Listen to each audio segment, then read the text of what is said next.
Thank you. Real quick, I want to shout out Steve's story because I'm a sophomore in high school, and that is the scariest shit I've ever heard of. Yeah. So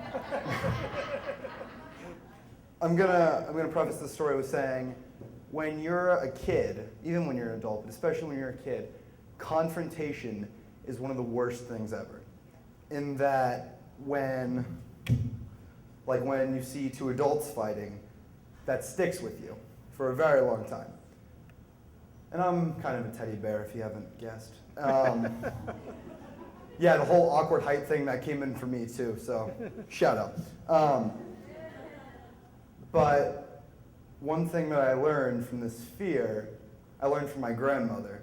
And I think it's the biggest, one of the most important life lessons you can, especially from your grandmother.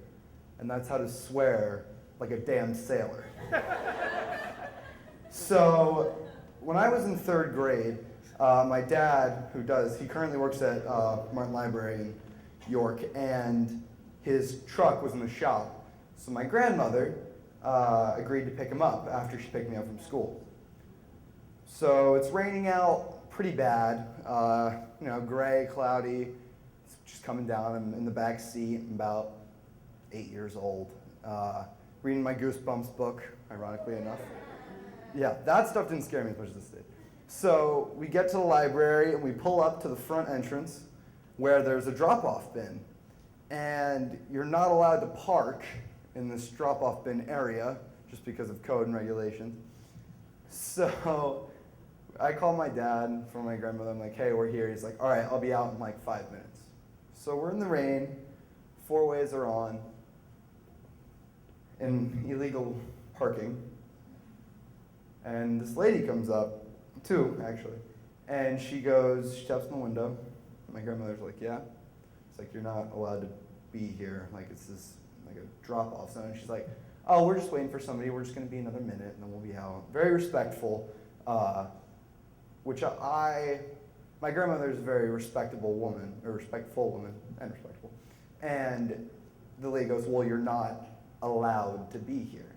And she's persistently getting more and more, like, agitated. Now, me in the back seat, I'm thinking, whatever, I'm sure this will blow over. And then my grandmother goes, okay, well, he's walking down the steps right now. She's like, well, you have to go right now.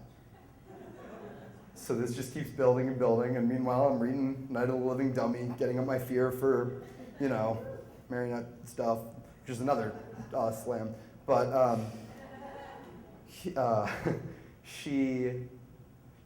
keep arguing, and after a while, this lady on the outside, their parking ticket, grabs the windshield wipers in the pouring rain, and she shoves the ticket in them.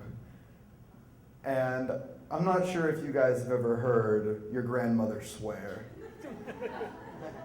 but it sounds something like, you stupid bitch, and very high-pitched and grandmother-like. And meanwhile, my dad down the steps, just kind of like, shifting and smiling. I'm in the back seat, you stupid fucking bitch.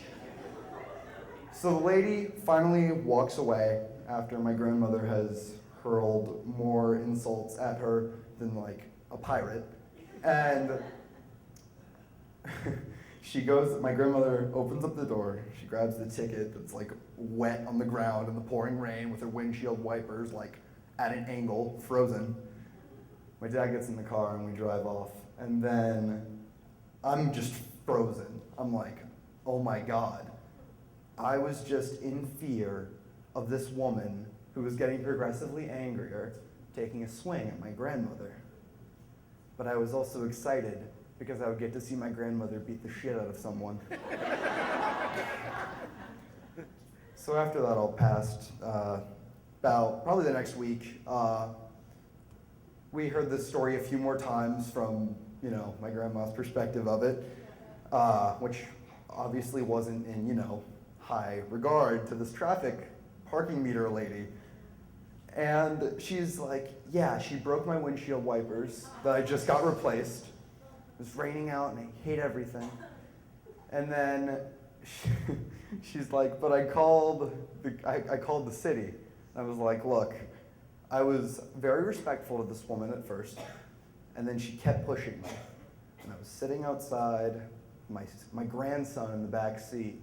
This woman grabs my windshield wipers, and I don't think I should have to pay that ticket. Granted, I did call her a stupid bitch. And my grandma didn't have to pay the ticket. And I learned that day that confrontation is necessary and how to get over it.